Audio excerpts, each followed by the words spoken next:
আজকে নতুন স্বাদের আমি একটা ক্রিস্পি রেসিপি বানাচ্ছি সন্ধ্যেবেলা শীতকালে খাওয়ার জন্য।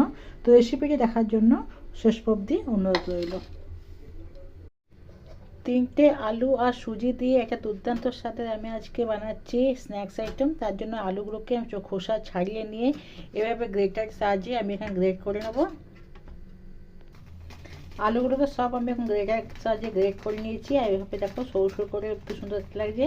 এবার একে ভালো করে ধুয়ে নিয়েছি। এবার চিপড়ে নেব, চিপড়িয়ে নিয়ে রেখে দেবো। এরপর কড়াইতে আমি সর্ষের তেল দিয়ে দিয়েছি। তেলের মধ্যে দিয়ে দিয়েছি জিরে। এটা লোহার কড়াই, তার জন্য কালো, আবার কি ভেবো না কালো কেন। জিরে দিয়ে দিলাম তেলের মধ্যে। জিরে থেকে একটু ভালো সুন্দর গন্ধ বেরোলে দিয়ে দেবো এখানে আদা, আমি গ্রেট করে রেখেছি, আদা দিয়ে দিলাম। এখানে কারি পাতা কুচিও দেওয়া যাবে, আমার কাছে কারি পাতা অ্যাভেলেবল নেই এখন, তাই দিলাম না।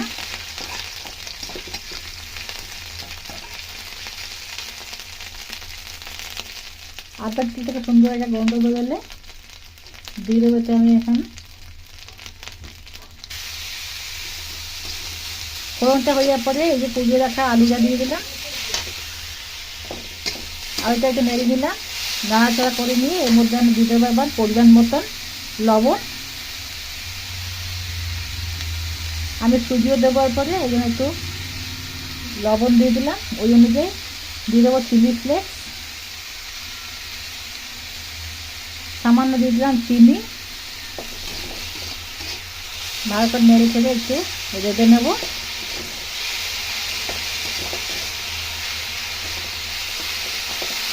এরপর এর মধ্যে দিয়ে দেবো জল।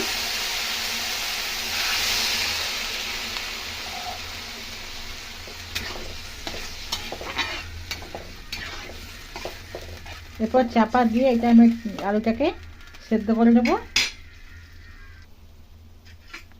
2-3 মিনিট পরে এই যে আলুগুলো সেদ্ধ হয়ে গেছে ভালো মতন, দেখো সেদ্ধ হয়ে গেছে। এবার এর মধ্যে আমি দিয়ে দেবো সুজি।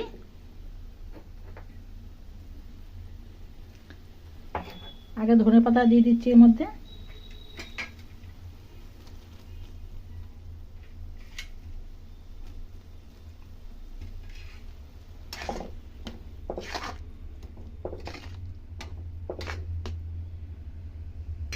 ধনেপাতা দিয়ে দিলাম। এরপর এর মধ্যে সুজি দিয়ে ভালো করে অল্প অল্প সুজি দেবো আর নাড়তে থাকবো।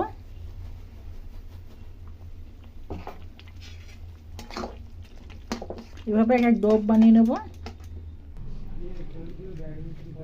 এখানটা এবার এর মধ্যে আমি দিয়ে দেবো সাদা তেল আর চালের গুঁড়ি দেওয়া যাবে অথবা কর্নফ্লোর পাউডার দেওয়া যাবে। আমি এখানে কর্নফ্লোর পাউডার দিয়ে দিচ্ছি। এবার ভালো করে মেখে নেব।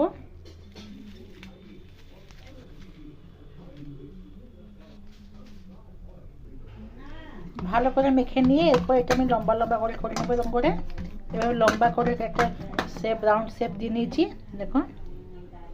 এরপর ছুরি দিয়ে আমি এভাবে গোল গোল করে কেটে নেব। এভাবে কেটে নিয়েছি। এরপর এখানে তেল গরম বসিয়ে দিলাম, গরম হয়ে গেছে। এভাবে একটা করে দিয়ে দেবো। এগুলোকে ফ্রিজে অনেকদিন পর্যন্ত রাখা যাবে, ডিপ ফ্রিজে টিফিনে ভরে অনেকদিন পর্যন্ত রেখে দেবে। কমসে কম 1 মাস তো ভালো থাকবেই, যখন তখন বার করে ভেজে খাওয়া যেতে পারবে। তবে অবশ্যই এভাবে ট্রাই করো, সন্ধ্যেবেলা জল খাওয়া খুব ভালো লাগবে চায়ের সাথে খেতে।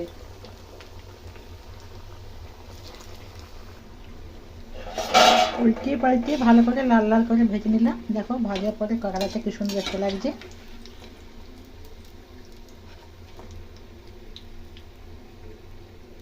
এটা সন্ধ্যেবেলা চায়ের সাথে সেটা দিন। শব্দটা শোনো কতটা ক্রিস্পি হয়েছে।